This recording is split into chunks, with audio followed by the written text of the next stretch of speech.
ఏ యోగ్యత మాలో కనపడదో, మంచితనమో లేనటువంటి మమ్మల్ని ప్రేమించి ఈరోజు మమ్మల్ని మీ సన్నిధికి తీసుకొచ్చావు అయ్యా. స్తోత్రాలు ప్రభు, స్తోత్రాలయ్యా, స్తోత్రాలు నాయన, స్తోత్రాలు పరిశుద్ధాత్ముడా. మిమ్మల్ని ఆహ్వానిస్తున్నాను. మీ నమ్మదగినటువంటి కార్యాన్ని చేయండి. మీ ప్రణాళికలు నెరవేర్చండి, మీ ఉద్దేశాన్ని నెరవేర్చండి, మీ సంకల్పాన్ని నెరవేర్చండి. మా మధ్య మాకెవరున్నారయ్యా నీవు తప్ప? మాకెవరున్నారు ప్రభా? నీవు తప్ప వేరొక ఆధారం మాకు లేదు. మా దిక్కు నీవే, మా అండ నీవే, మా కోట నీవే, మా దుర్గము నీవే, మా ఆశ్రయము నీవే, మమ్మల్ని ఆదుకునే దేవుడువు నీవే ప్రభా. వందనాలు చెల్లిస్తున్నాను.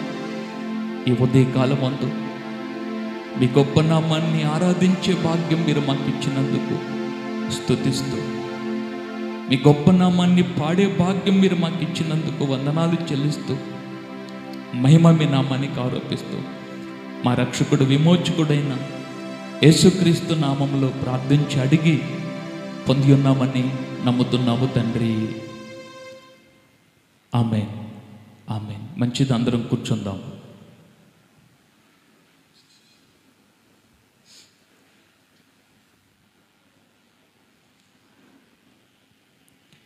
మన రక్షకుడు ప్రభు అయినటువంటి యేసుక్రీస్తు నామములో మీ అందరికీ వందనాలు తెలియచేస్తున్నాను. మరలా ఈరోజు కూడా మీ మధ్య ఉండటానికి ప్రభు నాకు ఇచ్చిన ఈ చక్కని అవకాశాన్ని బట్టి దేవునికి నేను వందనాలు చెల్లిస్తున్నాను.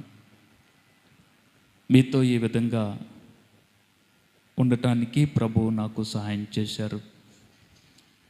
అందుకు నేను దేవునికి కృతజ్ఞతాస్తుతులు చెల్లిస్తున్నాను. ఈరోజు దేవుని యొక్క వాక్యాన్ని కొద్దిసేపు మనము ధ్యానం చేసి సమయానికి మనం ముగించుకుందాము. 9:30కి ఆరాధన ప్రారంభించబడుతుంది ప్రతి ఆదివారము. కాబట్టి మీరు సమయానికి రావడానికి ప్రయత్నం చేయండి. సమయానికి మీరు వస్తే దేవుని సన్నిధిలో మనం గడిపి సంతృప్తికరంగా వెళ్ళటానికి ప్రభు మనకి కృప చూపిస్తారు. ఈరోజు దేవుని యొక్క వాక్యాన్ని మనము ధ్యానం చేద్దాము. ఈ భూమి మీద నేటి కాలము, నేటి దినాలు, నేటి పరిస్థితులు చూచినప్పుడు ఈ భూమి మీద పరిస్థితులన్నీ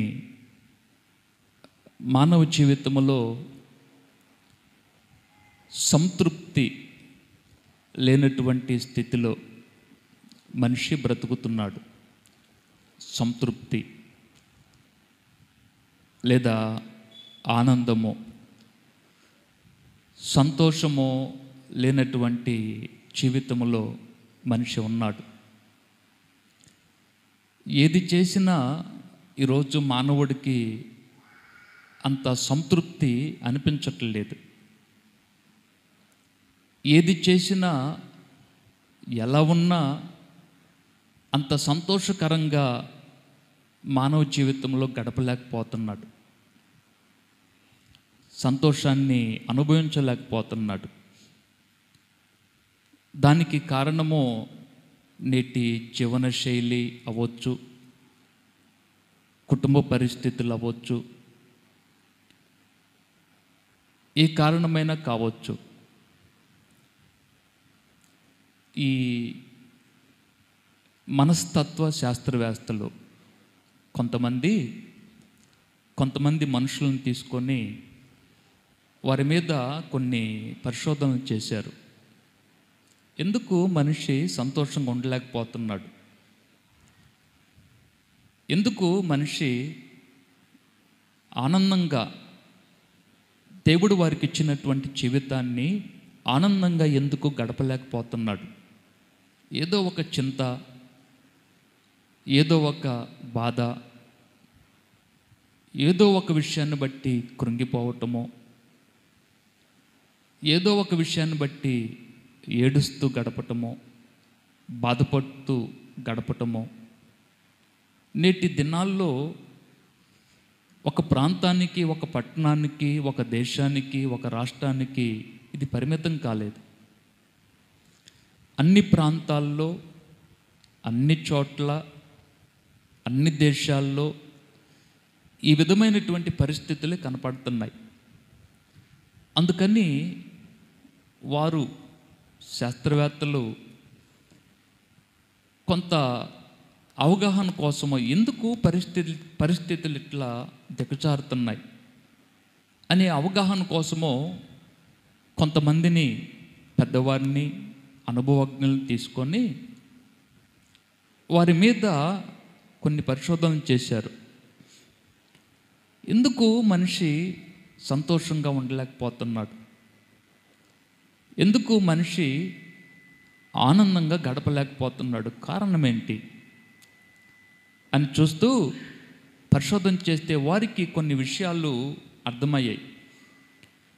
వాటిలో ఒకటి ఏంటంటే, మనిషి సంతోషంగా ఉండలేకపోవటానికి కారణాల్లో ఒక కారణము, ఒకటి కుటుంబంలో ఉన్న గొడవలు, ఇంట్లో ఉన్న గొడవలు. అది భార్యాభర్తల మధ్య అవ్వచ్చు, అది బిడ్డలకి తల్లిదండ్రులకి మధ్య ఉన్న గ్యాప్ సమస్య అవ్వచ్చు, అది ఇంట్లో ఉన్నటువంటి సభ్యుల మధ్య ఉన్నటువంటి సమస్య అవ్వచ్చు. ఇంట్లో ఉన్న గొడవ ఒక వ్యక్తి ప్రశాంతంగా బ్రతకకుండా చేస్తుంది. ఇంట్లో ఉన్న ఆ సమస్య, ఆ గొడవ ఒక వ్యక్తి తన జీవితాన్ని ఆనందంగా ఉంచుకోకుండా చేస్తుంది. అప్పుడు వాళ్ళకి అర్థమైంది ఇది వాస్తవము. రెండవది, వారు చెప్పినటువంటి రెండవ కారణం ఏంటంటే వ్యాధి. ఒక వ్యక్తి జీవితంలో నెమ్మది లేకుండా చేసేది దేహంలో ఉన్నటువంటి వ్యాధి, దేహంలో ఉన్నటువంటి సమస్య. వారికి ఈ విషయం గురించి కొద్దిసేపు వాళ్ళు అనుకున్నారు, ట్రీట్మెంట్ ఉంది కదా, డాక్టర్స్ ఉన్నారు కదా, ఎందుకు ఒక వ్యక్తి వ్యాధిగ్రస్తుడైతే ఎందుకు నెమ్మది లేకుండా పోయిద్ది అతనికి? వ్యాధిగ్రస్తుడైతే ఎందుకు సంతోషంగా ఉండలేకపోతున్నారు? ట్రీట్మెంట్ తీసుకోవచ్చు కదా, డాక్టర్ల దగ్గరికి వెళ్ళవచ్చు కదా, మెడిసిన్ వాడుకోవచ్చు కదా, ఎందుకని అని అంటే వాళ్ళకి అర్థమైనటువంటి విషయం ఏంటంటే, ఒక వ్యక్తికి బలహీనత వచ్చిన తర్వాత, ఒక వ్యక్తి బలహీనుడైన తర్వాత, దేహంలో ఒక వ్యక్తికి అనారోగ్యం వచ్చిన తర్వాత ఆ వ్యక్తి తరచుగా ఆలోచించే విషయం ఏంటంటే, ఇది నాకు తగ్గిద్దా లేదా, నేను దీనిలో నుండి బయటపడతానా లేదా, ఒకవేళ తగ్గకపోతే నేను చనిపోతానేమో, తగ్గకపోతే ఒకవేళ ఏమైనా జరగకూడదు, ఏమైనా జరిగిద్దేమో, అలా జరిగితే నా బిడ్డల పరిస్థితి ఏంటి, అలా జరిగితే నా కుటుంబ పరిస్థితి ఏంటి, అలా జరిగితే వివాహం కాలేదనుకోండి బిడ్డలు, వారికి వివాహం ఎలా? ఈ ఆలోచనలతో సగటు మనిషి కృంగిపోతూ ఉంటాడండి. సగటు మనిషి కృంగిపోతూ ఉంటాడు ఈ ఆలోచనలతో. గమనించండి, నవ్వుతున్నటువంటి వారందరూ సంతోషంగా ఉన్నట్లు లెక్క కాదు. అవునా కాదు? నేను మిమ్మల్ని చూసి నవ్వాను, మీరేం చేస్తారు వెంటనే? అలెక్స్, మీరు కూడా నన్ను చూసి నవ్వుతారు. నవ్వినటువంటి వారు మనస్సులో, అంతరంగములో ప్రశాంతతతో ఆనందంగా గడుపుతున్నట్లు లెక్క కాదు. కాదు. ఒక ఒక పెద్దావిడ, చాలా ధనవంతురాలు, పాస్టర్ గారి దగ్గరికి వచ్చిందని. పాస్టర్ గారి దగ్గరికి వచ్చి, అయ్యా ప్రార్థన చేయ నా కోసం అని అన్నాను. ఆ పాస్టర్ గారు ఆమెను చూసి, పాస్టర్ గారు అనుకున్నాడు, పెద్దావిడ బాగా సంపాదించుకున్నారు, వీళ్ళకేం లోటు లేదు, వీళ్ళకేం కొదువు లేదు, కాబట్టి దేనికోసం ప్రార్థన చేయాలో అర్థం కాక ఆమెను అడిగాడంట, అమ్మ దేనికోసం ప్రార్థన చేయమంటావు అని అన్నాడంట. అప్పుడు కొద్దిసేపు ఆ పెద్దావిడ ఏడ్చిందంట. ఎంతసేపు ఏడ్చిందంటే ఈ పాస్టర్ గారు ముఖము చిన్నబుచ్చుకున్నంతగా చాలా సమయం వరకు ఏడుస్తూనే ఉన్నాను. ఏడ్చి కొచ్చేపు అయిపోయినాక అప్పుడు చెప్పిందంట, ఇంట్లో సమస్యలు చెప్పిందంట. ఆయన అనుకున్నాడంట, ధనవంతులకు ఉండే సమస్యలు ధనవంతులకు ఉన్నాయి, పేదవారికి ఉండే సమస్యలు పేదవారికి ఉన్నాయి, ఉద్యోగం చేసుకునే వాళ్ళ సమస్యలు ఉద్యోగస్తులకు ఉన్నాయి, పని చేసుకునే వారి సమస్యలు వాళ్ళకున్నాయి, ఎవరి సమస్యలు వాళ్ళకున్నాయి. ఆయన అనుకున్నాడు, ధనం ఉంది కదా వీళ్ళు సంతోషంగా ఉంటారు అని అనుకోవటానికి అవకాశం లేదు అని ఆయనకు అర్థమైంది. ఒక వ్యక్తి జీవితంలో వ్యాధి నెమ్మది లేకుండా చేసిద్ది, సంతోషం లేకుండా చేసిద్ది. ఒక వ్యక్తి జీవితంలో కుటుంబ సమస్యలు, కుటుంబంలో ఉన్న గొడవలు, కుటుంబంలో ఉన్న ఇబ్బందులు ఒక వ్యక్తికి నెమ్మది లేకుండా చేస్తాయి, సంతోషం లేకుండా చేస్తాయి. మూడవది ఆర్థిక పరిస్థితులు. వాళ్ళకి అర్థమైన మూడవ విషయం ఏంటంటే ఆర్థిక పరిస్థితులు, డబ్బు. ఒక కుటుంబానికి లేక ఒక వివాహం చేసుకున్నటువంటి వారికి కానీ కుటుంబానికి కానీ వారు బ్రతకటానికి వారికి సరిపడా ధనమో సరిపడా ద్రవ్యమో వారి దగ్గర లేకపోతే ఆ పేదరికమో వారిని ఏం చేసిద్దంటే రోజు రోజుకి పేదరికం అనేది కృంగదీసిద్ది. పేదరికము ఒక వ్యక్తికి హృదయంలో ప్రశాంతత లేకుండా చేసిద్ది. హృదయంలో పేదరికం అనేది ఒక వ్యక్తికి నెమ్మది లేకుండా చేసిద్ది. పేదరికం అని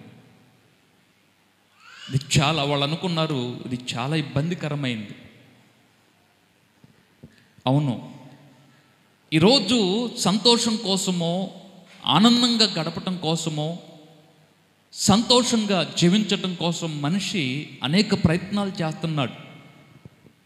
సంతోషము ఎక్కడ దొరుకుతుందో, సంతోషంగా ఉండటానికి ఏం చేయాలో అర్థం కాక మానవుడు చాలా మార్గాలను అన్వేషిస్తున్నాడు,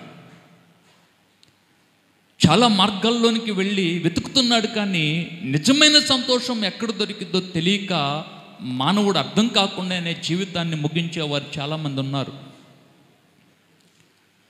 సంతోషానికి మూలమేంటో తెలియక, ఆనందంగా గడపటానికి మూలమేంటో తెలియక, సంతోషంగా ప్రశాంతంగా బ్రతకటానికి మూలమేంటో తెలియక ఈరోజు సగటు మనిషి వారి జీవితాన్ని వ్యర్థంగానే గడుపుతున్నారు.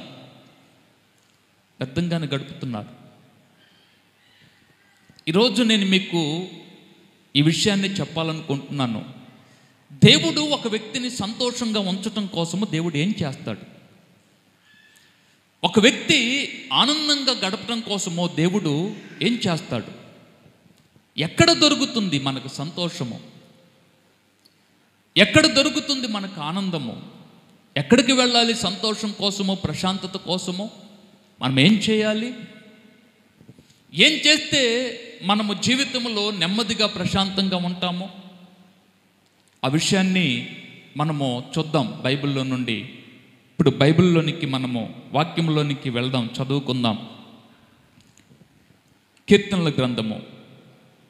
మీ పరిశుద్ధ గ్రంథాలు ఉన్నవారు బైబిల్ తెరిచి కీర్తనల గ్రంథము 16వ అధ్యాయము 11వ వచనాన్ని చదువుకుందాం. జీవ మార్గములు నీవు నాకు తెలియచేసేదవు, నీ సన్నిధిని సంపూర్ణ సంతోషము కలదు, నీ కుడి చేతిలో నిత్యము సుఖములు కలవు. నాతో చెప్పండి ఈ మాట. నీ సన్నిధిలో, అందరం చూద్దాం, నీ సన్నిధిలో సంపూర్ణ సంతోషము కలదు. ఎక్కడుంది సంతోషము? ఎక్కడుంది? గ్లాడీ ఎక్కడుంది? సంతోషం ఎక్కడుందని? గ్లాడీయే కదా. ఎక్కడుంది?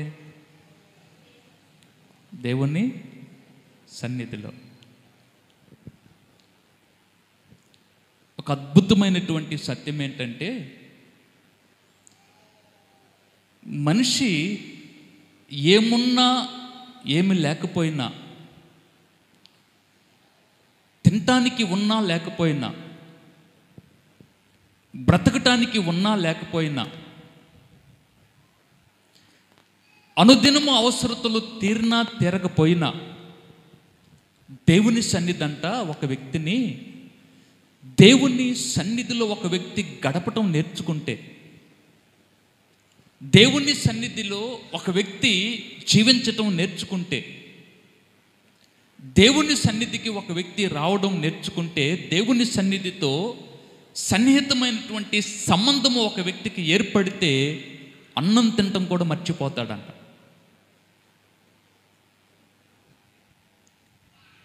దేవుని సన్నిధితో ఆ సాన్నిహిత్యము చాలా అద్భుతమైనది. చార్లెస్ ఫిన్నీ అనేటువంటి ఒక దైవజనుడు ఉన్నాడు. ఆ దైవజనుడు చాలా ఆత్మలో తీవ్రత కలిగినటువంటి వ్యక్తి. దేవుణ్ణి చాలా తీవ్రతతో ఆరాధన చేస్తాడు. చాలా అద్భుతంగా దేవుణ్ణి ఆరాధన చేస్తాడు. ఆత్మలో తృష్ణ కలిగినటువంటి వ్యక్తి చార్లెస్ ఫిన్నీ. చార్లెస్ ఫిన్నీ గారికి వివాహమైన తర్వాత పరిచర్య చేస్తూ ఉన్నాడు. వివాహమైన తర్వాత ఒకరోజు చార్లెస్ ఫిన్నీ గారు మార్కెట్కి వెళ్ళాడు కూరగాయలు తీసుకురావటానికి. మార్కెట్కి వెళ్ళి కూరగాయలు కొనుక్కున్నాడు. ఈలోపు మార్కెట్లో ఒక వ్యక్తి కనపడ్డాడు. ఆయనకి వాక్యం చెప్పాడు. ఆయన ఏం చేశాడంటే, పాస్టర్ గారండి ఒకసారి మా ఇంటికి వచ్చి ప్రార్థన చేయండి అన్నాడు. వాళ్ళ ఇంటికి వెళ్ళాడు. వాళ్ళ ఇంటికి వెళ్ళి అక్కడ చిన్న ఆరాధనలాగా ఏర్పాటు చేసుకుంటే అక్కడ వాక్యం చెప్పాడు.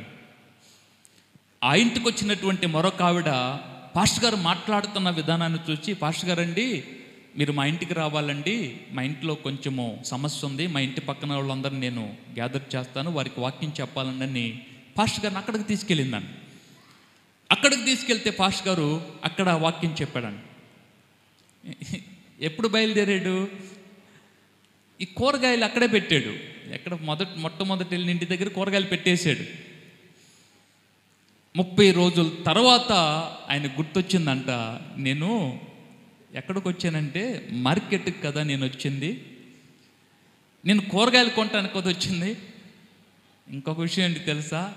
అప్పుడు గుర్తొచ్చిందంటారే, నాకు పెళ్ళయింది కదా అని గుర్తొచ్చిందంట. నాకు పెళ్ళయింది కదా అని అప్పుడు గుర్తొచ్చిందంట. పొరపాటుగా ఎవరన్నా మీలా పని చేశారనుకోండి, ఏం చేస్తారు? 30 రోజులు దాకేందుకు వారం చూసి ఇక ఈయన రాదులే అని చెప్పేసి సర్దుకొని శుభ్రంగా. పాలి యాంగ్చో గారి భార్య అందంట, ఒకరోజు స్వార్థ సభలకు తిరుగుతూ ఉంటే యాంగ్చోకు భార్య, పాలి యాంగ్చో గారి భార్య అందంట, నీకు నేను కావాలా దేవుడు కావాలా కోరుకో అందంట. నేను కావాలా దేవుడు కావాలా? వాళ్ళ అత్తగారు వచ్చింది, పాలి యాంగ్చో గారు అత్తగారు కూర్చోబెట్టింది. అందంట, నీకు మా అమ్మాయి కావాలా దేవుడు కావాలా అన్న. ఏం చేయాలి? ప్రశ్నలో కూడా కఠినమైన ప్రశ్న ఇది. దేన్ని కోరుకోవాలో అర్థం కాలేదు.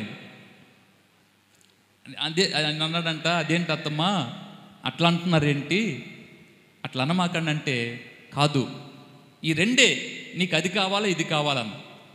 నీకు భార్య కావాలా, నీకు దేవుడు కావాలా అన్నారు. దేవుడు కావాలి, భార్య వద్దు, లేక భర్త వద్దు అన్న వాళ్ళ చేతులు ఎత్తండి. అంకులు సామెన ఎందుకు వచ్చిన బాధ అయ్యా, ఇంటికి వెళ్ళాక కొంచెం ప్రశాంతంగా ఉండాలని అనుకుంటారా? నాకు దేవుడు కావాలి, లేక భార్య వద్దు, భర్త వద్దు అన్నవాళ్ళు, నా మాట అర్థమైంది కదా?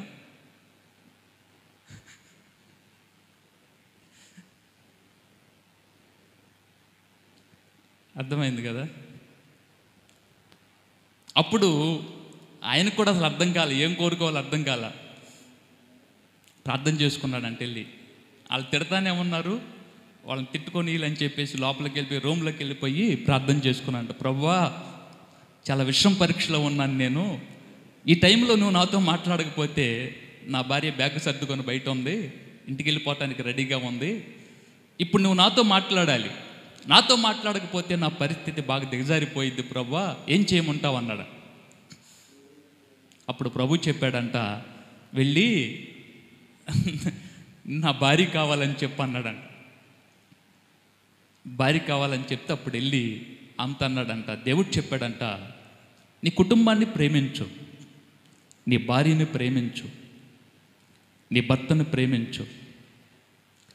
కుటుంబ వ్యవస్థ చాలా విలువైంది, కుటుంబానికి విలువివ్వు. సువార్త సభలకు వెళ్ళాల్సిన టైంలో సువార్తల సభలకు వెళ్ళు, కుటుంబంతో గడపాల్సిన టైంలో కుటుంబంతో గడుపు అని చెప్తే, అప్పటి నుంచి వారములో ఒకరోజు ఎక్కడికి వెళ్ళకుండా, బయటికి వెళ్ళకుండా కుటుంబంతో బిడ్డలతో సంతోషంగా వాళ్ళకి వచ్చి బయటికి తీసుకెళ్ళటమో, వాళ్ళతో గడపటమో అప్పుడు అలవాటు చేసుకున్నాడంట. అది దేవుడు చెప్పాడంట, దేవుడు మాట్లాడాడు అలా ఉండమని. చాలా పర్యాయాలు మనం ఏం చేస్తామంటే భార్యని నిర్లక్ష్యం చేస్తాం. చాలాసార్లు దేవుడిచ్చినటువంటి భర్తని నిర్లక్ష్యం చేస్తారు, అది తప్పు. దేవునికి ఇచ్చిన భర్తని నిర్లక్ష్యం చేయకూడదు, దేవునికి ఇచ్చినటువంటి భార్యని నిర్లక్ష్యం చేయకూడదు, దేవునికి ఇచ్చినటువంటి కుటుంబాన్ని నిర్లక్ష్యం చేయకూడదు. నీ ప్రాధాన్యత దేవుడికి ఇచ్చినటువంటి కుటుంబానికి నువ్వు ఇవ్వాలి. దేవుడిచ్చాడు,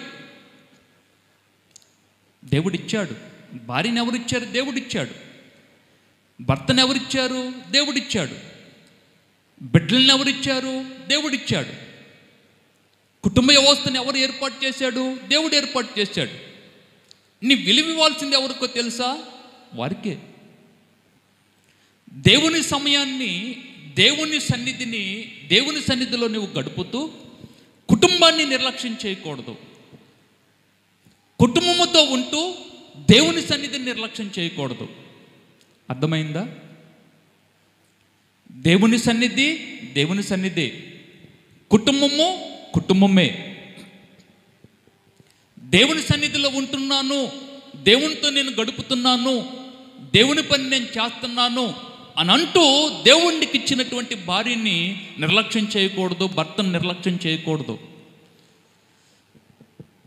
దేవుడు నాకు ఇచ్చిన కుటుంబంతో నేను ఉంటున్నాను, బిడ్డలతో నేను ఉంటున్నాను అని చెప్తూ దేవుడు నీకు ఏర్పాటు చేసినటువంటి సహవాసాన్ని, సన్నిధిని నీవు నిర్లక్ష్యం చేయకూడదు. దేవుని సన్నిధికి నీవు ఇవ్వాల్సినటువంటి విలువ దేవుని సన్నిధికి నీవు ఇవ్వాలి. కుటుంబానికి నువ్వు ఇవ్వాల్సినటువంటి విలువ కుటుంబానికి నువ్వు ఇవ్వాలి. చాలామంది విషయాల్లో రాంగ్ చేస్తూ ఉంటారు, తప్పిపోతూ ఉంటారు. ఈ విషయాల్లో చాలా పొరపాటు పడుతూ ఉంటారు చాలామంది. అది దేవుడు ఆ దైవజనుడికి బయలుపరిచాడు, యాంచో నువ్వు చేస్తుంది తప్పు. పరిస్థితులు అనుకూలించక నీవు ఒకవేళ ఇక్కడ లేకపోతే, రావటానికి అవకాశం లేకపోతే, నువ్వు దూరంగా ఉన్నావు కాబట్టి, కుటుంబానికి దూరంగా ఉన్నావు కాబట్టి కొంచెం గ్యాప్ రావటమో సమంజసమే. నీకు అవకాశం ఉండి, నీవు అందుబాటులో ఉండి, నీ కుటుంబానికి నీవు దగ్గరగా ఉంటే, ఇదిగో సమయాన్ని నీ కుటుంబానికి కొంత కేటాయించు. నీ భార్యని ప్రేమించు, నీ బిడ్డలను ప్రేమించు, వారిని ప్రేమించి వారికి కొంత సమయం ఇవ్వు. ఆ తర్వాత నీవు నా సన్నిధిలో గడుపుతూ నేను నీకు అప్పగించినటువంటి పని నువ్వు చేయి. నీకు భార్యనిచ్చిన వాడిని కూడా నేనే, నీకు బిడ్డలు ఇచ్చిన వాడిని కూడా నేనే. వారిని నిర్లక్ష్యం చేయొద్దు. అని దేవుడు బయలుపరిస్తే అప్పటి నుంచి ఆ దైవజనుడు కుటుంబంతో గడపటం నేర్చుకున్నాడు.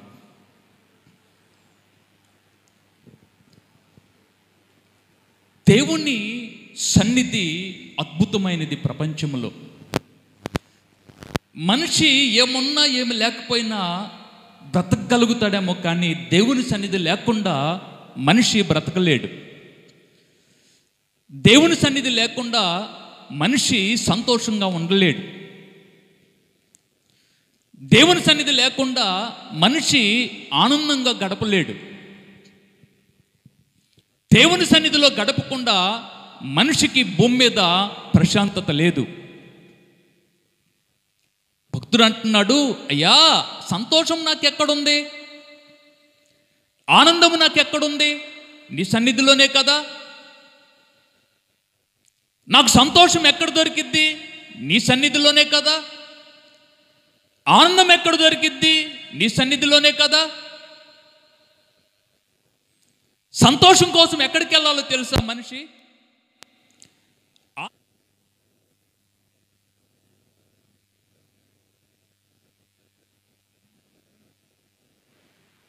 నీ పరిస్థితులు చక్కబడాలంటే నువ్వు దేవుని దగ్గరికి రావాలి. నీ పరిస్థితుల్లో మార్పు రావాలంటే నువ్వు దేవుని దగ్గరికి రావాలి. నువ్వు దేవుని మీద ఆధారపడాలి. నీ కుటుంబము చక్కబడాలంటే నువ్వు దేవుని దగ్గరికి రావాలి. దేవుని దగ్గరికి రాకుండా అవ్వదా? దేవుని దగ్గరికి రాకపోతే జరగదా? నిజంగా దేవుడు అంత శక్తిమంతుడా? ఒక తాగుబోతుని, సీరియల్ సినిమాలు చూసే వ్యక్తిని, ఒక పేకాట ఆడే వ్యక్తిని, క్లబ్బులకు అలవాటు పడినటువంటి వ్యక్తిని నలుగురిని తీసుకొచ్చి కూర్చోబెట్టారని. చాలా పెద్దవాళ్ళు. తాగుబోతు అనేటువంటి వ్యక్తి దగ్గరికి వచ్చి అడిగాడంట, తాగుడుకు నువ్వు ఎలా అలవాటు పడ్డావు అని చెప్పాడంట. నా పని ఒత్తిడిలో నాకు అంత నెమ్మది అనిపించేది కాదు. రోజంతా ఏదో ఒక పని, రోజంతా ఏదో ఒకటి చేయాల్సి వచ్చేది. దానివలన నేను డిప్రెషన్లోకి వెళ్ళిపోయాను. కొన్నిసార్లు ఇంట్లో సమస్యలు ఉండేవి. నేను ఆ సమస్యలు మర్చిపోవటానికి, నేను కొంచెం ఆనందంగా ఉండటానికి ఇదిగో నేను కొంచెం తాగటాన్ని అలవాటు చేసుకున్నాను. పెద్దవాడయ్యేటప్పటికి 80 సంవత్సరాలు. తాగటం అలవాటు చేసుకున్నాను. ఎందుకంటే నా సమస్య నేను మర్చిపోవాలని, నా బాధలో నుండి నేను బయటికి రావాలని, బాధ నుండి నేను ఉపశమనం పొందాలని, నా చుట్టూ ఉన్నటువంటి ఇబ్బందికరమైన పరిస్థితులు నేను మర్చిపోవటానికి తాగటం అలవాటు చేసుకున్నానని చెప్పాడని. అప్పుడు ఆయన్ని ఇంటర్వ్యూ చేస్తున్నటువంటి వ్యక్తి అడిగాడంట, మరి ఇప్పుడు 80 సంవత్సరాలు వచ్చినాయి, నువ్వు తాగటం స్టార్ట్ చేసిన దగ్గర నుండి ఇప్పటి వరకు తాగుతూనే ఉన్నావు, ఎప్పుడు స్టార్ట్ చేసావన్నాను అడిగారని. నాకు 35 సంవత్సరాల వయసు వచ్చినప్పుడు నా ఇంట్లో ఒక సంఘటన జరిగింది, అప్పుడు నేను తాగటం అలవాటు చేసుకున్నాను అన్నాను. 35 సంవత్సరాల నుంచి 80 సంవత్సరాలు ఇప్పటి వరకు తాగుతున్నావా? తాగుతున్నాను. ఎంతకాలము? 35 సంవత్సరాల నుండి 80 సంవత్సరాలు తాగాడు. 45 సంవత్సరాలు తాగాడు. ఇంటర్వ్యూ చేస్తున్న వ్యక్తి అడిగాడు, నీ సమస్య పోయిందా? తాగావు కదా, మర్చిపోవాలనుకున్నావు కదా, సంతోషంగా ఉండాలనుకున్నావు కదా, తాగితే నేను మర్చిపోతానని అనుకున్నావు కదా, తాగితే నేను దానికి దూరం అవుతున్నాను అని నీకు అనిపించింది కదా, తాగితే నా పరిస్థితులు చక్కబడుతున్నాయి అని అనిపించింది కదా, అవి పోయాయా అని అడిగాడంట. అని చెప్పాడు, ఆ మత్తున్నంత వరకు నేను మర్చిపోతున్నాను, ఆ మత్తు వదిలిపోయిన తర్వాత నా సమస్య అంతే కనపడుతుంది. మత్తున్నంత వరకు నేను మర్చిపోతున్నాను, నాలో ఆ మత్తు దిగిపోయిన తర్వాత నా పరిస్థితి అంతే కనపడుతుంది. మత్తున్నంతసేపు తెలియనటువంటి ఆనందానికి నేను గురవుతున్నాను. మత్తుపోయిన తర్వాత నాలో అదే దుఃఖము, అదే చింత, అదే వేదన లేదు. తాగుడు ఒక వ్యక్తికి సంతోషాన్ని ఇవ్వలేదు. త్రాగుడు ఒక వ్యక్తిని సమస్య నుండి ఒక వ్యక్తిని బయటికి తీసుకురాలేదు. వాళ్ళు అనుకుంటారు, సమస్య ఉంది, నాకు సమస్యగా ఉంది, నా కుటుంబంలో గొడవలు ఉన్నాయి, నా కుటుంబంలో ఇబ్బందులు ఉన్నాయి, దాన్ని మర్చిపోవటానికి నేను తాగుతున్నాను, దానిలో నుండి నేను బయటికి రావటానికి తాగుతున్నాను, నా పరిస్థితి చక్కబడాలని నేను తాగుతున్నాను, నా భార్య మాట వినలేదో, నా భర్త లేకపోతే నా పరిస్థితులు బాగోలేదనో తాగుతున్నాను అని అనుకుంటారు. దీని నుండి నేను బయటికి రావాలని తాగుతున్నాను అని అనుకుంటారు. లేదు, తాగుడు ఒక వ్యక్తికి ఎప్పటికీ ఎప్పటికీ ఎప్పటికీ ప్రశాంతతనివ్వలేదు. ఒక వ్యక్తికి ఈ వ్యసనము సమస్య నుండి ఒక వ్యక్తిని బయటికి తీసుకురాలేదు. ఎప్పటికీ తీసుకురావటం అసాధ్యమో దానికి ఆ శక్తి లేదు. సమస్యని పెంచే శక్తి తాగుడుకు ఉంది, కానీ తాగినటువంటి వారు సమస్యల్లో చిక్కుబడతారు, తాగేవారు అనారోగ్యానికి గురవుతారు, తాగేవారు మరణానికి చేరువవుతారు, తాగేవారు విచక్షణ కోల్పోయి ఏం చేస్తున్నానా, ఎక్కడున్నానా, ఎక్కడ పండుకున్నానా, ఎవరితో మాట్లాడుతున్నానా అన్న విచక్షణ కూడా లేకుండా సమాజంలో బ్రతుకుతారు. కానీ త్రాగుడు ఒక వ్యక్తి జీవితంలో సమస్యని పోగొట్టలేదు, సమస్యని తీసివేయలేదు. అతన్ని పక్కన పెట్టి రెండో ఆయన దగ్గరికి వెళ్ళాడు. నువ్వేం చేస్తావంటే ఆయన చెప్పాడంట, ఎక్కువ సమయం నేను ఆన్లైన్లో గడుపుతాను. ఏం చేస్తావు? ఆన్లైన్లో గేమ్లు ఆడుతూ ఉంటాను అన్నాడు. ఇంకేం చేస్తావు? ఎంటర్టైన్మెంట్ ప్రోగ్రామ్స్ చాలా ఉన్నాయి, అవి చూస్తాను. కొన్ని పేర్లు చెప్పు అన్నాడు. ఇప్పుడున్న పేర్లు మనం చెప్పుకున్నాం అనుకోండి, కొన్ని పేర్లు. అలెక్స్ నాకేం తెలుసు అన్న, గ్లాడీ ఎంటర్టైన్మెంట్ ప్రోగ్రామ్స్ ఇప్పుడు ఉన్నాయి కదా కొన్ని. ఒక పేరు జబర్దస్తి, ఇంకా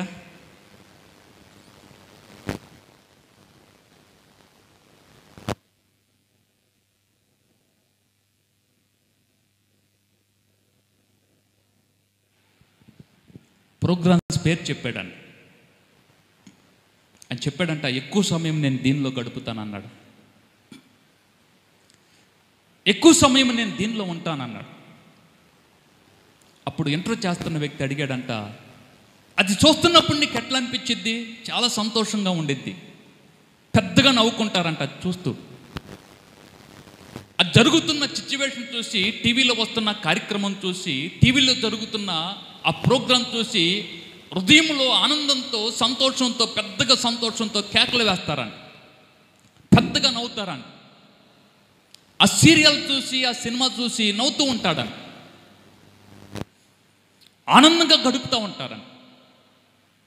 ఇంటర్వ్యూ చేస్తున్న వ్యక్తి అడిగాడు, నువ్వెందుకు ఇంత సమయం గడుపుతున్నావు? నీ కుటుంబం ఉంది కదా, నీకు భార్య ఉంది కదా, నీకు బిడ్డలు ఉన్నారు కదా, నీ కుటుంబం ఉంది, కుటుంబ వ్యవస్థ ఉంది, నీకు పనులు ఉన్నాయి, ఎందుకు ఇంత సమయం దానికోసం వెచ్చిస్తున్నావు అని అడిగితే ఆయన చెప్పాడంట, కొంత మానసిక ఉల్లాసం కోసమో, నా మనసులో ప్రశాంతత కోసమో, నా మనసులో ఆనందం కోసమో నేను దీనికి అలవాటు పడ్డానని చెప్పాడు. అప్పుడు ఆయన అడిగాడంట, ఇప్పుడు నీకు బాగుందా అన్నాడు.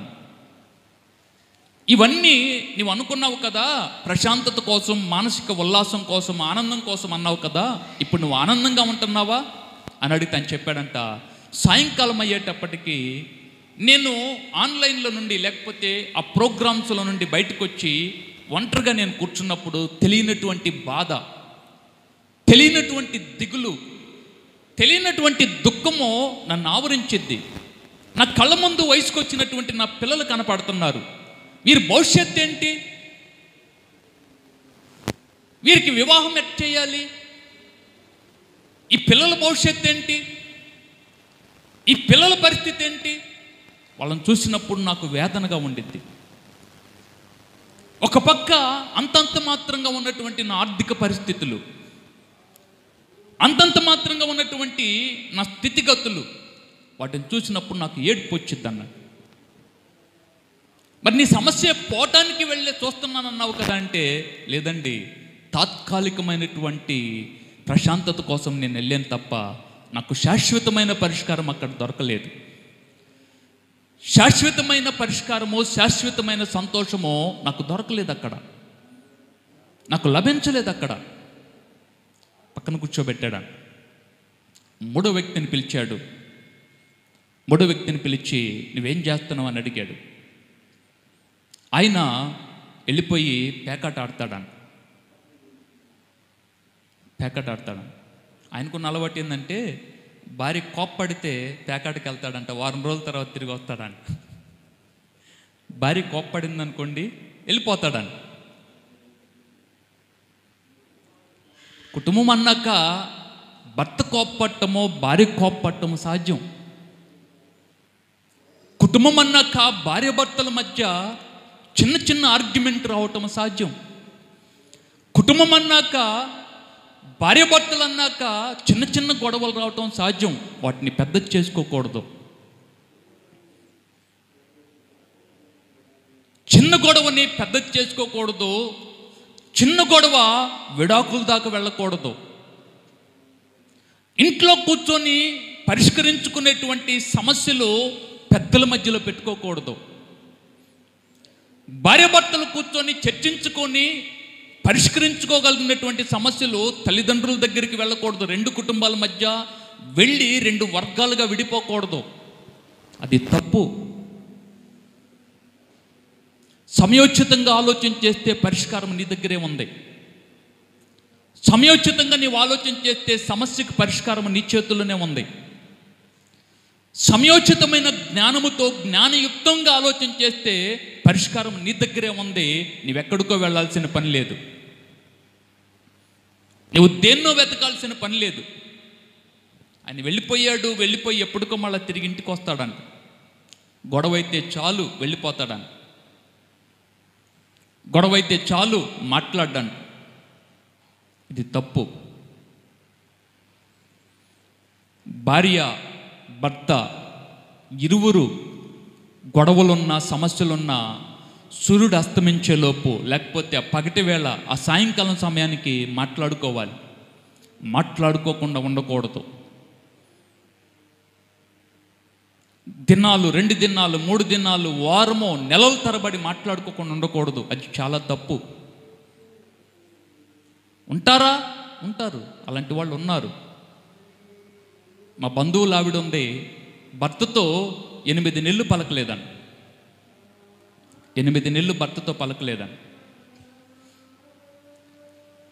వాళ్ళు అడిగారంట, మరి నీ భర్తతో పలకలేదు కదా, మరి నీకు నీ భర్తకు మధ్య గొడవ రాలేదా?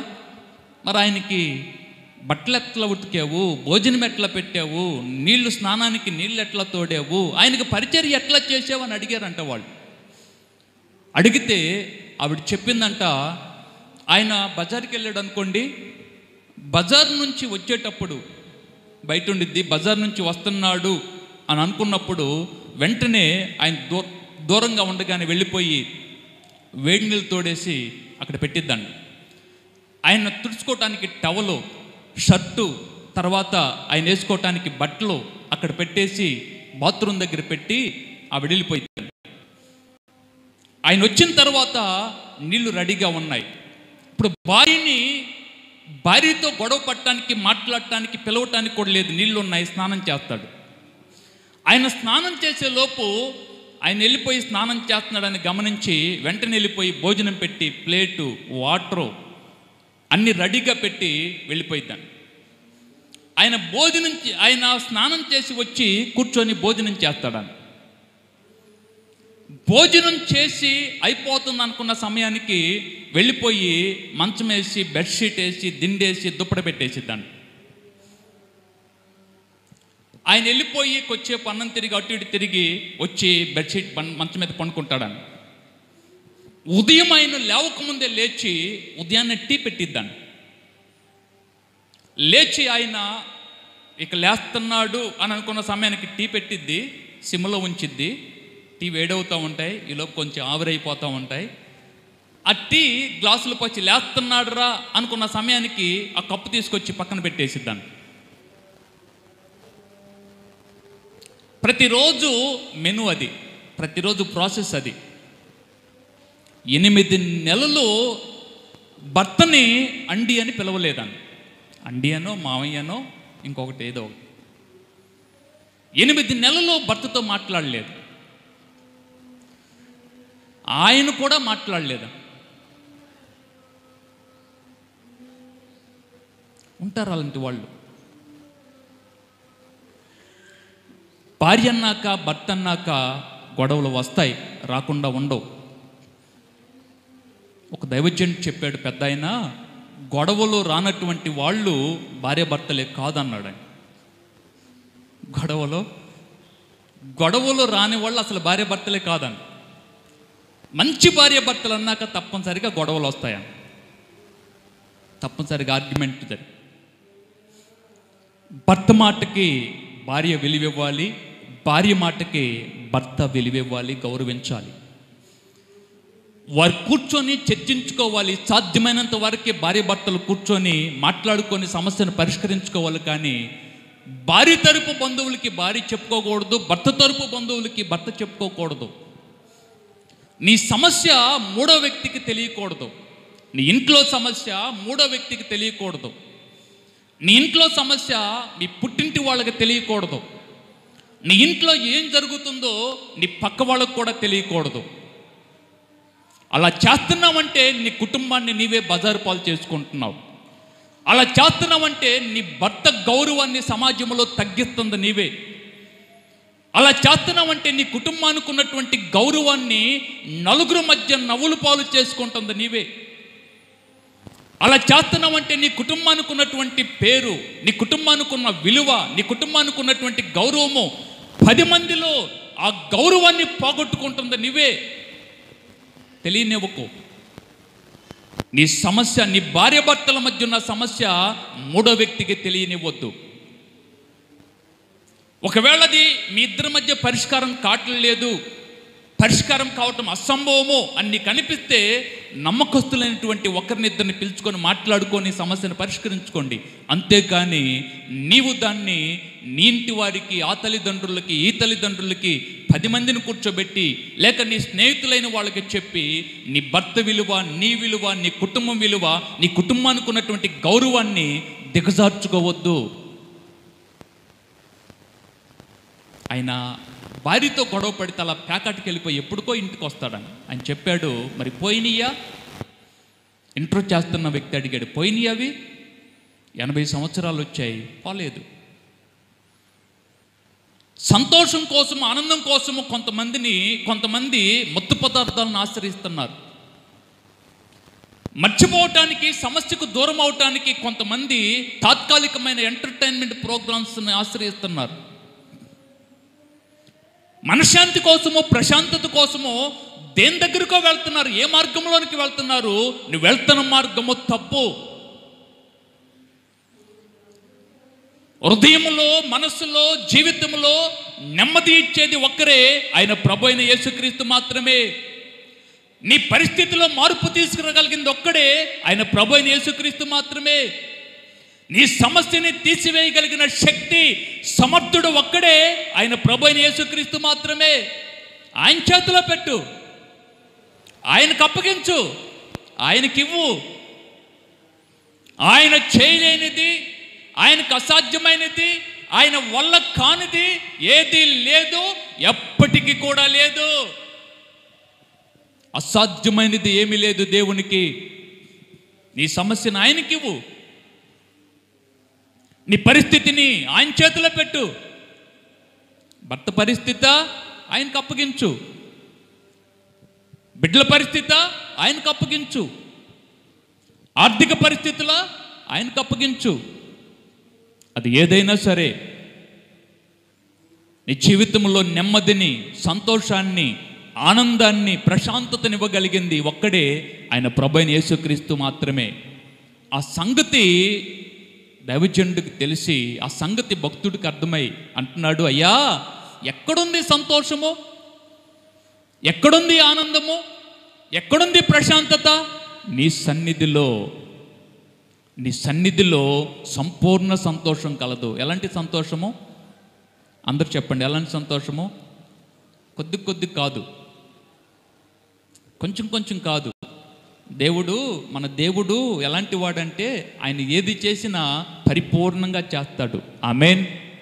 చేతులెత్తి దేవునికి వందనాలు చెల్లిద్దాం. హల్లెలూయా. నీకు ఏది కావాలన్నా, నీ జీవితంలో ఏది అవసరమైనా ఆయన పూర్తిగా నీ జీవితంలో చేస్తాడు. చేసి ముగించే దేవుడు ఆయన. ప్రారంభించి నా వల్ల కాదని వదిలిపెట్టడు దేవుడు. ప్రారంభించి ఇది కాదు అని వదిలేయడు దేవుడు. ప్రారంభించి ఇది ఇంతేలే అని చెప్పేసి సగంలో విడిచిపెట్టాడు దేవుడు. పేతురు రా అన్నాడు. పేతురు చూసి యేసు ప్రభు నీళ్ళ మీద నడుస్తుంటే, ప్రభువా నాకు కూడా నడవాలని ఉంది, నీలాగా నేను కూడా నడిచి నీ దగ్గరికి వస్తాను ప్రభు అన్నాడు. ప్రభు అన్నాడు రా అన్నాడు. పేతురు దోణిలో నుండి, పడవలో నుండి అడుగు తీసి బయట పెట్టాడు. అడుగు తీసి బయట పెట్టి ప్రభు దూరంగా ఉన్నాడు. కొద్ది దూరము కొన్ని అడుగులు వేసాడు. ఈలోపు పెద్ద గాలి వచ్చింది. పెద్ద గాలి ఆయన మీదకి వచ్చేటప్పటికి నీళ్ళల్లో మునిగిపోసాగాడు. వెంటనే భయమేసి ప్రభువా అని కేక వేశాడు. మునిగిపోతున్నటువంటి పేతుర్ని ప్రభు చేపట్టుకొని లేపి నిలబెట్టాడు. దేవుడు నీ జీవితంలో ఒక పని ప్రారంభిస్తే దాన్ని ముగిస్తాడు. నీ సమస్య పోవటానికి ప్రభు దగ్గరికి రా. నీ ఇబ్బంది చక్కపరుచుకోవటానికి ప్రభు దగ్గరికి రా. నీ కుటుంబ పరిస్థితులు బాగుపడటానికి ప్రభు దగ్గరికి రా. నీ ఆర్థిక పరిస్థితులు చక్కబట్టడానికి ప్రభు దగ్గరికి రా. యవనస్తులైన బిడ్డలారా, భవిష్యత్తులో మీరు ఉన్నతమైన స్థితిలోకి వెళ్ళటానికి ప్రభు దగ్గరికి రండి. భవిష్యత్తులో ఉన్నతమైన శిఖరాలు మీద అధిరోహించాలంటే ప్రభు దగ్గరికి రా. ప్రభు సన్నిధిలో ఉంది సంతోషము. ప్రభు మందిరములో ఉంది సంతోషము. దేవునితో నువ్వు చేసే సహవాసములో ఉంది సంతోషము. దేవుని దగ్గర ఉంది సంతోషము. యవన బిడ్డ, స్టడీలో నీవు ఉన్నతమైన స్థితిలోకి వెళ్ళాలంటే నువ్వు ప్రభుని పట్టుకో. ప్రభు చేతిలో పెట్టు నీ జీవితాన్ని. ఆయన చేస్తాడు. ఆయనకు అసాధ్యమైనది ఏది లేదు. అసాధ్యమైనది ఏమీ లేదు. అద్భుతమైన దేవుడు మన దేవుడు. గొప్ప దేవుడు. దేవుని యొక్క శక్తిని మనం శంకించకూడదు. ఇంకోటి చెప్పనా, దేవుని చేతిలో పెట్టిన తర్వాత ప్రశాంతంగా నీవు గుండె మీద చేసుకొని నిద్రపో. నీ బిడ్డల భవిష్యత్తుని దేవుని చేతికి అప్పగించావా, ప్రశాంతంగా నిద్రపో. ఒక ఆవిడ దగ్గరికి వచ్చి, అమ్మ మీ కొడుకు తాగి బురదలో పడ్డాడు అన్నాడు. దేవునికి స్తోత్రం అన్నాడు. రెండో రోజు ఇంకొక ఆయన వచ్చి, అమ్మ మీ కొడుకుని 4 కొట్టారు బజార్లో పట్టుకొని అన్నాడు. దేవునికి స్తోత్రం అన్నాడు. మూడో రోజు వచ్చి, అమ్మ నీ కొడుకు డబ్బులు ఇవ్వలేదని తిడుతున్నారు సెంటర్లో పట్టుకొని అన్నారంట. దేవునికి స్తోత్రం అన్నాడు. 4వ రోజు అతనే వచ్చి, అమ్మా నీ కొడుకు ఎక్కడికో డబ్బులు లేవు, ఎక్కడికి వెళ్ళిపోతాను అంటున్నాడు, ఇంటికి రానంటున్నాడు, ఒక 1000 రూపాయలు ఇవ్వమన్నాడు, నువ్వు 1000 రూపాయలు ఇస్తే ఇంటికి వస్తాడంటే, లేకపోతే రాడంట అన్నాడు. దేవునికి స్తోత్రం అన్నాను. ఈ కోపం వచ్చిందంట. కోపం వచ్చి, ఏం తల్లివు నువ్వు, వాడు వెళ్ళిపోతానంటున్నాడు, వెళ్ళిపోయి ఇంటికి రానంటున్నాడు, దేవునికి స్తోత్రం స్తోత్రం స్తోత్రం అని చర్చిలో చెప్పుకోవచ్చు కదా, ఇంటికాడేం స్తోత్రం అన్నాడంటే ఈయన. చర్చిలో చెప్పుకో స్తోత్రం, ఆడు వెళ్ళిపోతున్నాడు, ఆడ తాగి బురదలో పడుతున్నాడు అని పట్టుకొని తిడుతున్నారు, ఆడికి బాకీలు ఉన్నాయి బజార్లో, కొద్దిగా డబ్బులు తప్పులు తీర్చుకుంటాడు కదా. అది చెప్పిందంట, నా బిడ్డ భవిష్యత్తు, నా కొడుకు భవిష్యత్తు మోకాళ్ళ మీద ఉండి ప్రతిరోజు నేను నా దేవుని చేతిలో పెట్టాను. నా దేవుని చేతుల్లో నా బిడ్డ భవిష్యత్తు పెట్టాను. నా బిడ్డ కోసం ప్రతిరోజు నేను ప్రార్థన చేస్తున్నాను. వాడు తాగితే ఏంటి, బురదలో పొరలాడితే ఏంటి, బజార్లో తిట్టించుకుంటే ఏంటి, ఇంట్లో నుంచి వెళ్ళిపోతే ఏంటి, వాడు ఎవరి చేతిలో ఉన్నాడు, దేవుని చేతిలో ఉన్నాడు. వాడు ఎక్కడికి వెళ్ళలేడు. చప్పట్లు కొడదామా? వాడు చెప్పిన మాట, వాడు ఎక్కడికి వెళ్ళలేడు. నా నుండి తప్పించుకోవచ్చు కానీ నా దేవుని చేతిలో నుండి వాడు తప్పించుకోలేడు. నా కళ్ళ ముందు వాడు నాకు కనబడ్డు కానీ నా దేవుడు వాడిని చూస్తానే ఉన్నాడు. నా దేవునికి భూమి మీద కనబడినటువంటి స్థలము, కనబడినటువంటి ప్రాంతం ఏది లేదు. నా దేవుడి చేతిలో వాడి భవిష్యత్తు పెట్టాను. ఏ రోజుకైనా సరే వాడు ప్రయోజకుడు అవుతాడు, వాడు గొప్పవాడు అవుతాడు. ఎందుకంటే నేను ఎవరికి అప్పగించానో తెలుసా? మనిషికి కాదు, మోసం చేసే మనుషులకు కాదు, న్యాయం తీర్చే ఆ దేవునికి నా బిడ్డ భవిష్యత్తును అప్పగించాను. ఏ రోజైనా సరే, ఎప్పటికైనా సరే వాడు గొప్పవాడు అయ్యి తీరుతాడన్నంట. ఈ తాగుబోతు, ఈ తిరుగుబోతు, అప్పులు పాలైనటువంటి వీడు ఒకరోజు కలెక్టర్ అయ్యాడంట. అప్పుడు ఈ స్తోత్రం ఇంటికాడ చర్చిలో చెప్పుకమ్మా స్తోత్రం, ఇంట్లో చెప్పమా కానీ అన్నాడు చూడండి. ఆ కలెక్టర్తో పాటు, ఆ కలెక్టర్ గారు ఇంటికి వస్తే ఆ కలెక్టర్తో పాటు అతను ఇంటికి వచ్చాడంట. ఇంటికి వచ్చి ఆమె దగ్గరికి వచ్చి అన్నాడంట, అమ్మా నా కోసం కూడా నువ్వు స్తోత్రం చెప్పమ్మా అన్నాడంట. నా గురించి కూడా రోజు స్తోత్రం చెప్పమ్మా, నువ్వు స్తోత్రం చెబితే నీ కొడుకు కలెక్టర్ అయ్యాడు, నా కోసం చెబితే నేను కూడా మంచివాడిని అవుతానని చెప్పాడు. అవును, నీ సమస్య పోవటానికి నువ్వు ప్రభు దగ్గరికి రా. నీ ఇబ్బంది చక్కబట్టడానికి నువ్వు ప్రభు దగ్గరికి రా. మాట వింటలేదా బిడ్డలో? ప్రభు చేతులు పెట్టు వారిని భవిష్యత్తు. భర్త వింటలేదా? రోజు ఏడుస్తున్నావా భర్తను బట్టి? రోజు ఏడుస్తున్నావా నీ భర్తను బట్టి? రోజు దుఃఖిస్తున్నావా? ఆయన భవిష్యత్తు నీ దేవుని చేతులు పెట్టు. నీ కంటికి ఇది జరిగిద్దా లేదని నీకు అనిపిస్తుందా? ఇది అసాధ్యం, ఇది జరగదు, ఇంపాసిబుల్ అని నువ్వు అనుకుంటున్నావా? ఇది కాదు అని నువ్వు అనుకుంటున్నావా? ఆ కాదు అనే దాన్ని ప్రభు చేతులు పెట్టి చూడు. ఇది జరగదు అనుకుంటే దాన్ని ప్రభు చేతులు పెట్టి చూడు. ఎందుకో తెలుసా? ఆయన దగ్గర నీకు నాకు మనకి సంతోషం ఉంది. అక్కడ దొరికిద్ది మనకు సంతోషము. ఎందుకు దొరికిద్దో తెలుసా? ఆయన మనం నవ్వుతూ ఉండటాన్ని చూచి ఆనందించే దేవుడు ఆయన. మన ముఖంలో చిరునవ్వును చూచి సంతోషించే, నేను ఏడుస్తూ ఉంటే ఆయన చూచి సంతోషించే దేవుడు కాదు. మనం పాపం చేస్తూ ఉంటే చూసి ఆనందపడే దేవుడు కాదు ఆయన. మనము దారి తప్పి వెళ్తూ ఉంటే చూసి సంతోషించే దేవుడు కాదు ఆయన. నిన్ను నన్ను మన బిడ్డలను చూసి మన భవిష్యత్తు ఉన్నతమైన స్థితిలో ఉండటాన్ని చూచి సంతోషించే దేవుడు ఆయన. ఆయనకి ఒకసారి దేవునికి కృతజ్ఞతాస్తుతులు చెల్లిద్దాం. హల్లెలూయా, హల్లెలూయా. సంతోషము అక్కడ ఉంది, దేవుని దగ్గర ఉంది, దేవుని సన్నిధిలో ఉంది, ప్రభు సముఖంలో ఉంది సంతోషము. ఆ సంతోషాన్ని వెతుకు, దాన్ని పొందుకో, దాన్ని తీసుకో. నువ్వు దేన్ని ఆశ్రయించినా తాత్కాలికమైన ఆనందమే. దేని దగ్గరికి వెళ్ళినా అది నీకు క్షణంలో ఉండిద్ది, మాయమైపోయిద్ది. నువ్వెక్కడికి వెళ్ళినా, ఎవరి దగ్గరికి వెళ్ళినా, ఆ ఎంటర్టైన్మెంట్ ప్రోగ్రాం కావచ్చు, లేక నీకు మానసిక ఉల్లాసాన్ని ఇస్తాయి అనుకున్నటువంటి దురలవాట్లు కావచ్చు, లేకపోతే డ్రగ్స్ కావచ్చు, ఇంకొకటి కావచ్చు, మనుషులు కావచ్చు, ఏది కూడా నీ జీవితంలో పరిష్కారం చూపించలేదు సమస్యకి. ఏది కూడా నీ జీవితంలో నెమ్మదిని, సంతోషాన్ని ఇవ్వలేదు. ఒక్క ప్రభు తప్ప, ప్రభు సన్నిధి తప్ప. ఆయన దగ్గరికి వద్దాం, ఆయనకి మన భవిష్యత్తును అప్పగిద్దాం, ఆయనకి మన జీవితాన్ని అప్పగిద్దాం. చాలామంది ఈ విషయాన్ని తెలియక, అర్థం కాక తాత్కాలికమైనటువంటి వాటి వైపు పరుగులు తీస్తున్నారు. తాత్కాలికమైనటువంటి వాటి కోసం ఈరోజు చాలామంది ప్రయాసపడుతున్నారు. అది తప్పు, అది కరెక్ట్ కాదు. మన దేవుడు, మనం ఆరాధన చేస్తున్న దేవుడు, మనము సేవిస్తున్న దేవుడు ఆకాశమందును భూమి మీదను ఆయన వంటి దేవుడు మరొకరు లేరు. ఆయన లాంటి దేవుడు ఎవరు మనకు కనపడరు. యెహోషువ వేగులు వారిని పంపిస్తే రాహాబు అంటుంది, అయ్యా మేము విన్నాం, ఐగుప్తులో మీ దేవుడు ఏం చేశాడో మేము విన్నాం, మాకు వినబడింది, మాకు అర్థమైంది. అసలు మీ దేవుడు లాంటి దేవుడు ఎవరు లేరు. మీరు ఆరాధన చేస్తున్న దేవుని ఎదుట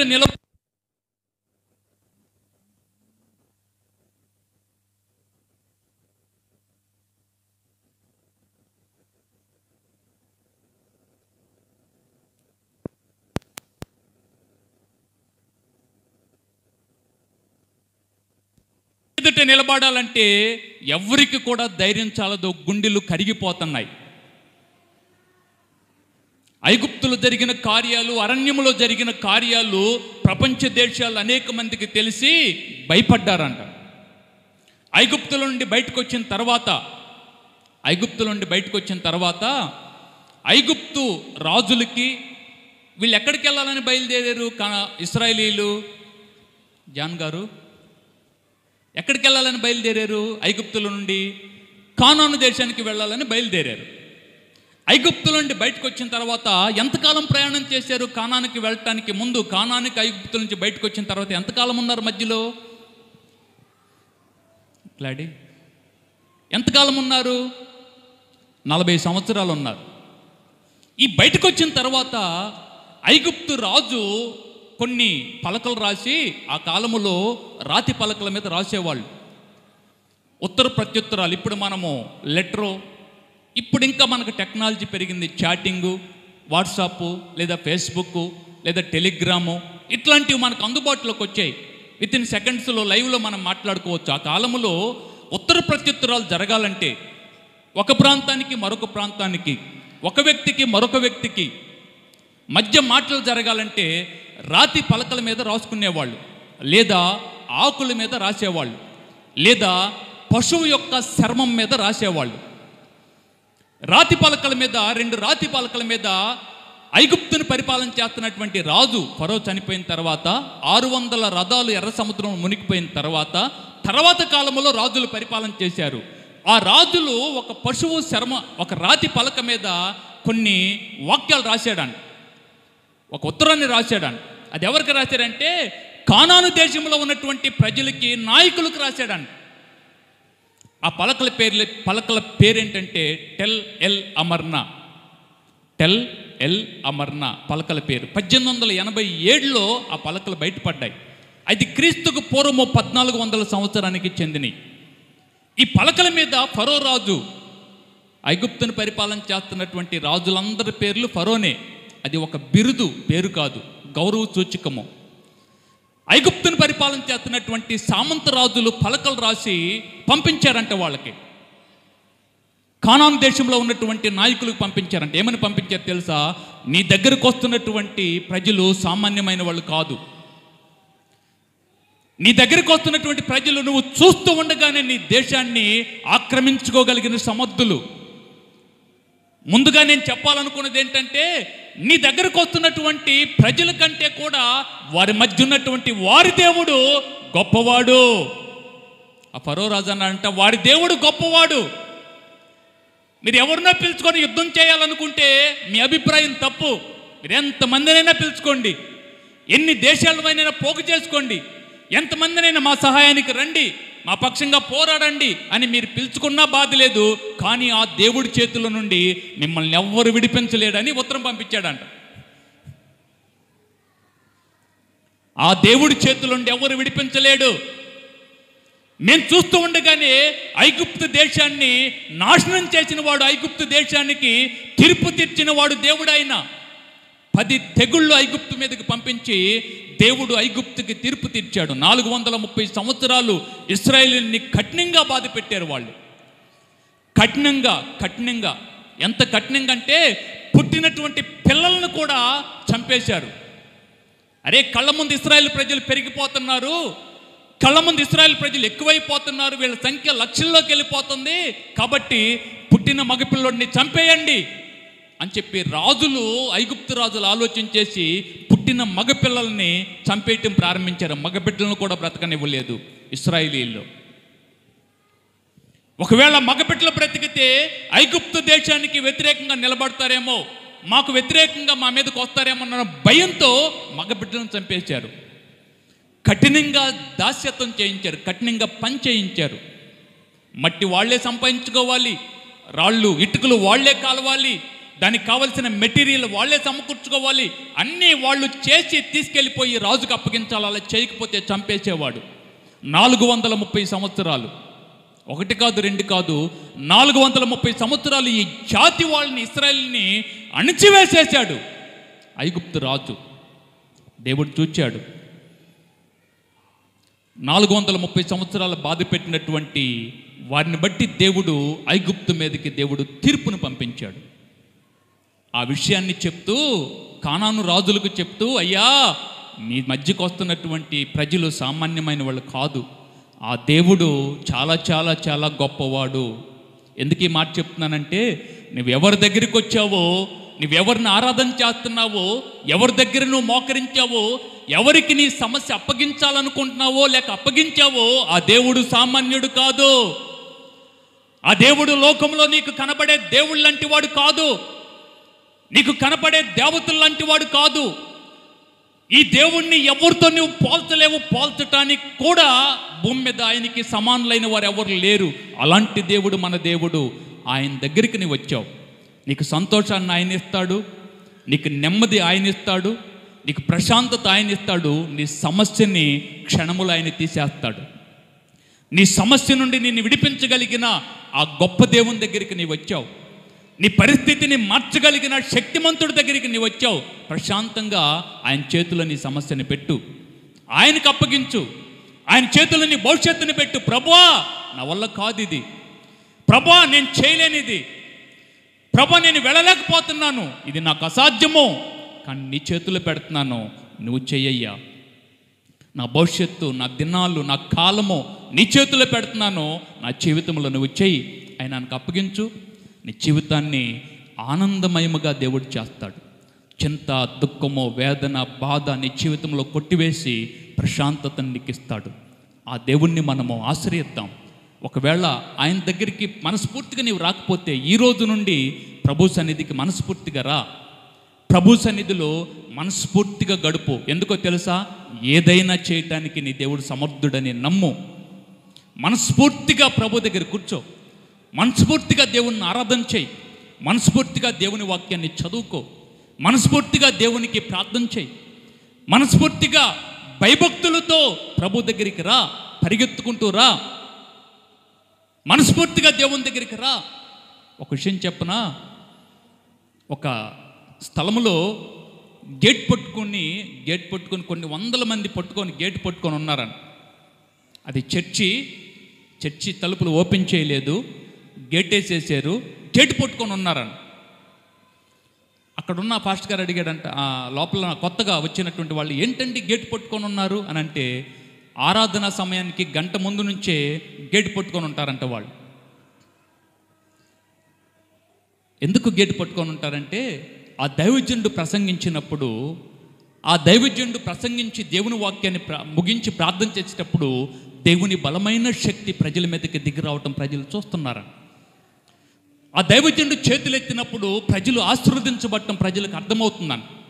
అందుకని చెప్పి ఆరాధన సమయానికి ముందే గేట్లు పట్టుకొని ఉంటున్నారంట. తలుపు తీయక ముందే రెడీగా ఉంటున్నారంట.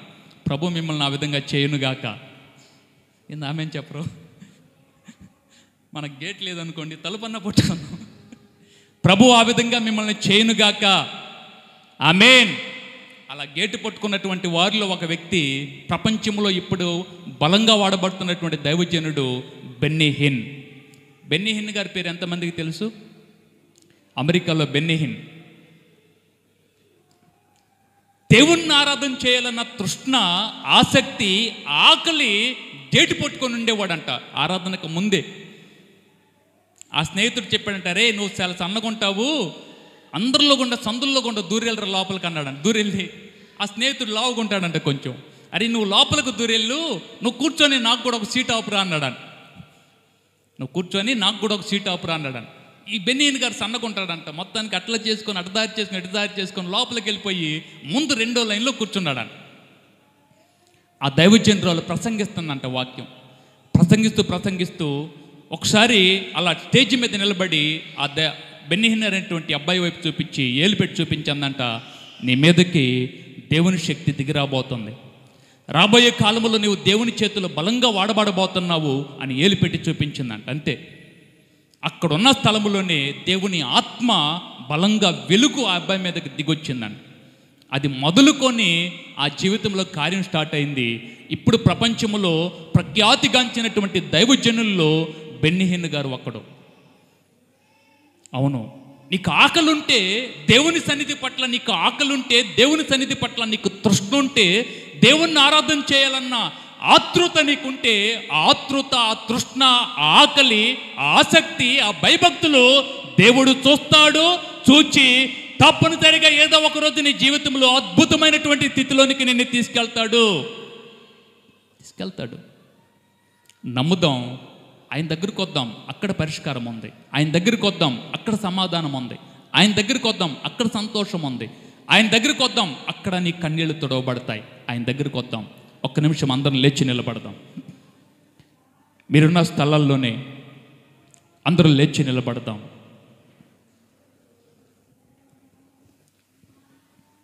సహోదరి,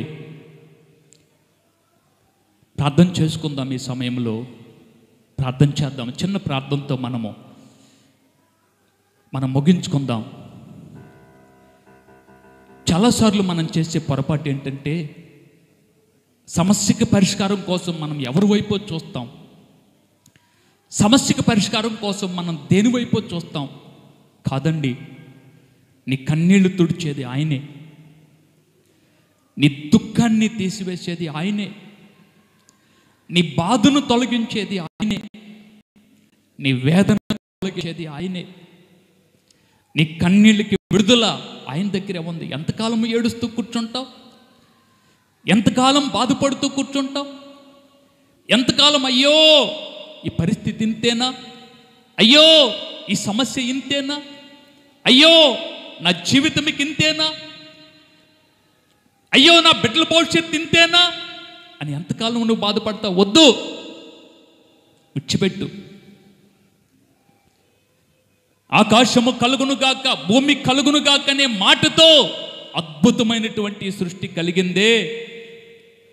ఆ దేవుని చేతిలో నీ బిడ్డల భవిష్యత్తు పెట్టు. ఆ దేవుని చేతిలో నీ భవిష్యత్తు పెట్టు. ఆ దేవునికి నిన్ను అప్పగించుకో. ఒకసారి నేను ఎక్కడికి వెళ్ళేది ఇంకా నీ దగ్గరికి తప్ప, నువ్వు తప్ప నాకు సంతోషాన్ని ఎవరిస్తారయ్యా? ఏడ్చాను, చాలా కాలం ఏడ్చాను, ఇక ఏడవలేను, ఏడవడానికి నాకు శక్తి లేదు.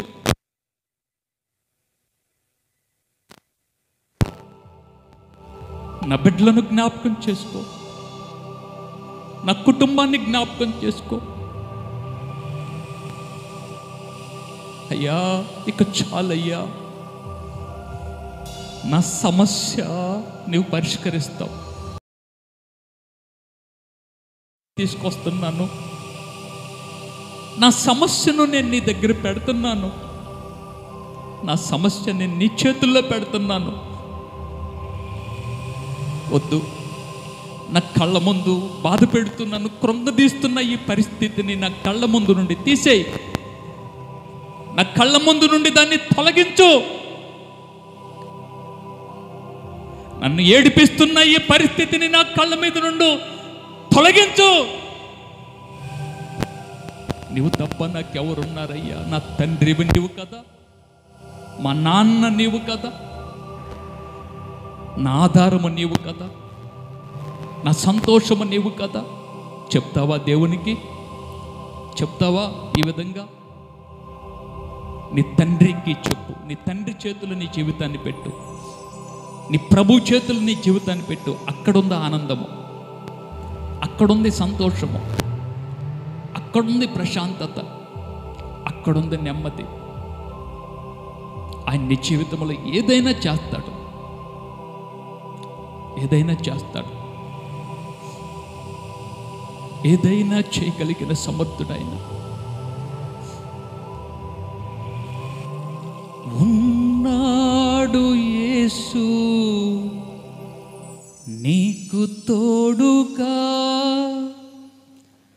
ఉంటాడు నీతో జీవితాంతము.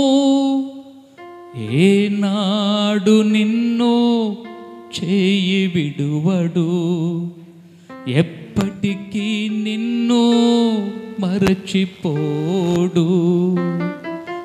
ఏనాడు నిన్ను చేయి విడువడు, ఎప్పటికీ నిన్ను మరచిపోడు.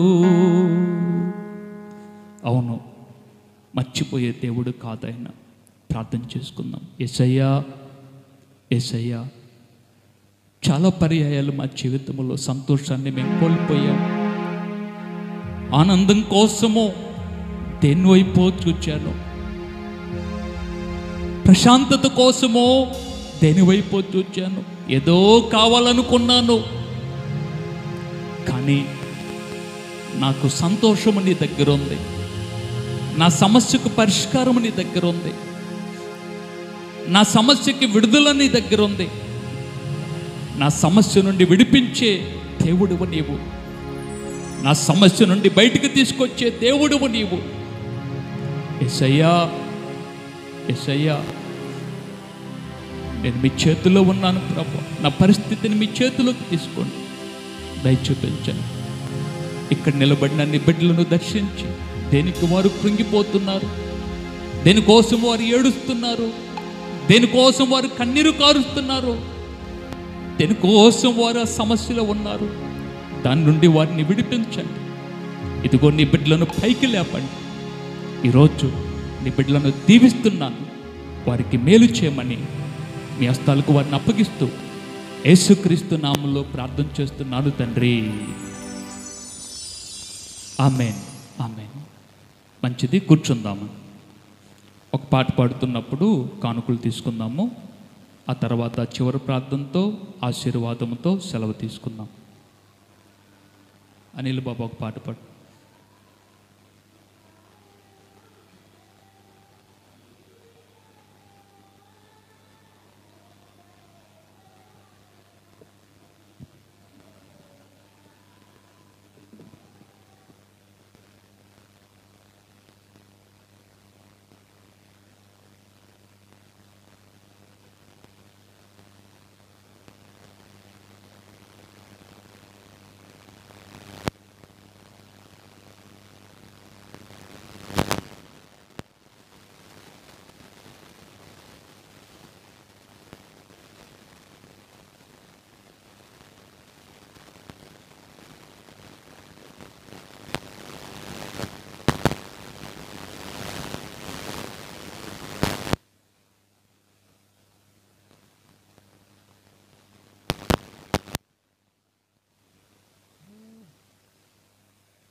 ఒక పాట పాడుకుంటూ దేవుని నామాన్ని మనము ఆరాధన చేద్దాము, కానుకలు తీసుకుందాము. ఆశ్చర్యకరుడా స్తోత్రం, ఆలోచనకర్త స్తోత్రం, ఆశ్చర్యకరుడా స్తోత్రం, ఆలోచనకర్త స్తోత్రం, బలమైన దేవా నిత్యుడవగు తండ్రి సమాధానాధిపతి స్తోత్రం, బలమైన దేవా నిత్యుడవగు తండ్రి సమాధానాధిపతి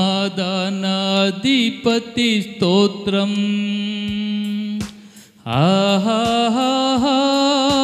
హల్లెలూయా, హల్లెలూయా, హల్లెలూయా, ఆమేన్, హల్లెలూయా,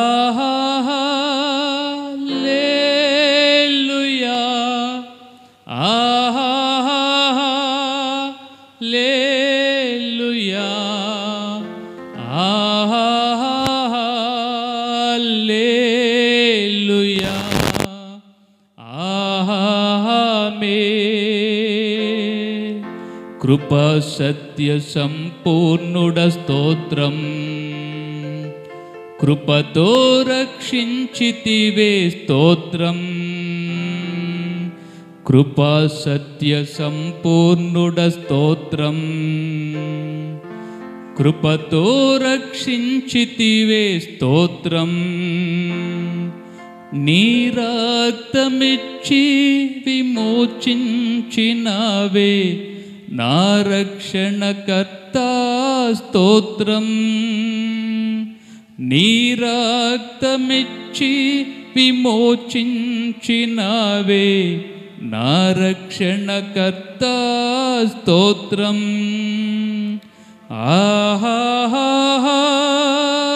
హల్లెలూయా, హల్లెలూయా,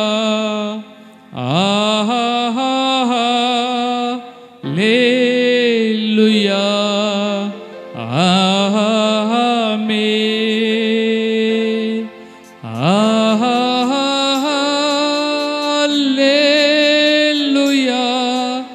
హల్లెలూయా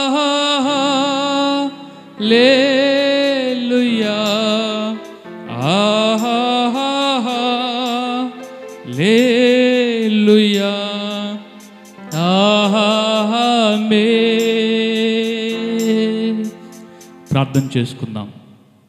తీయబడిన కానుకలను బట్టి అలానే చివరి ప్రార్థనతో ఆశీర్వాదంతో సెలవు తీసుకుందాం. మహోన్నతుడా, సర్వాధికారి యేసుక్రీస్తు ప్రభువా, మీకు స్తోత్రాలు వందనాలు చెల్లిస్తున్నాను. అయినా ఇదిగో ఈరోజు మీరిచ్చిన ప్రతి మాటను బట్టి మిమ్మల్ని స్తుతిస్తున్నాను. మా కుటుంబాలు కట్టబడటానికి, మా కుటుంబాలు వృద్ధిలోనికి రావటానికి, మేము భూమి మీద సంతోషముతో బ్రతకటానికి, మీ సన్నిధిని మేము ప్రేమించటానికి, మీ సన్నిధిలో మేము ఉండటానికి సహాయం చేయండి ప్రభువా. మీ సన్నిధిలో సంపూర్ణమైన సంతోషము కలదు. మీ మందిరములో, మీ సన్నిధిలో, మీ సహవాసములో మేము ఆనందిస్తూ ఉండటానికి సహాయం చేయండి. ఈరోజు ఆరాధనకు వచ్చిన బిడ్డలను దీవిస్తున్నాను, వారి కుటుంబాలను దీవిస్తున్నాను, వారి బిడ్డలను దీవిస్తున్నాను. వారి బిడ్డలను జ్ఞాపకం చేసుకోండి, వారి కుటుంబాలను జ్ఞాపకం చేసుకోండి, వారికి మేలు చేయండి ప్రభా. వందనాలయ్యా. అనేక మంది ఇంకా ఆశ కలిగి మిమ్మల్ని ఆరాధించే దినాలు ప్రారంభించండి ప్రభా. మీ అభిషేకాన్ని స్థలములో ఉంచండి. మీ ప్రభావముతో ఈ మందిరాన్ని నింపండి. వందనాలు, స్తోత్రాలు చెల్లిస్తున్నాను. కానుక తీసుకొచ్చిన ప్రతి బిడ్డను దీవిస్తున్నాను. వారి గుప్పిలి విప్పి వేసిన ప్రతి కానుకను దీవిస్తున్నాను. వారికి దీవెనకరంగా చేయండి, వారి కుటుంబాన్ని ఆశీర్వదించండి ప్రభా. ఈరోజు మీ మందిరములు ఈ విధంగా మేము ఆరాధించటానికి, మీ వాక్యాన్ని వినటానికి మీరు మాకు ఇచ్చిన సమయాన్ని బట్టి స్తుతిస్తూ, మీ చిత్తమైతే, మీరు అక్కడ ఆలస్యమైతే మరొక పర్యాయం మేమందరం కలుసుకోవటానికి సహాయం చేయమని రక్షకుడు, విమోచకుడు నజరుడైన యేసుక్రీస్తు నామములో ప్రార్థన చేస్తున్నాను తండ్రి, ఆమేన్. మన తండ్రి అయిన దేవుని యొక్క ప్రేమ, యేసుక్రీస్తు యొక్క కృప, పరిశుద్ధాత్మ యొక్క సహవాసము చేరినటువంటి మనకు సకల పరిశుద్ధులకు సదాకాలము తోడయుండి కాపాడి సంరక్షించునుగాక. ఆమేన్. మంచిది. అందరికీ వందనాలమ్మ. ప్రార్థన పూర్వకంగా సెలవు తీసుకుందాం.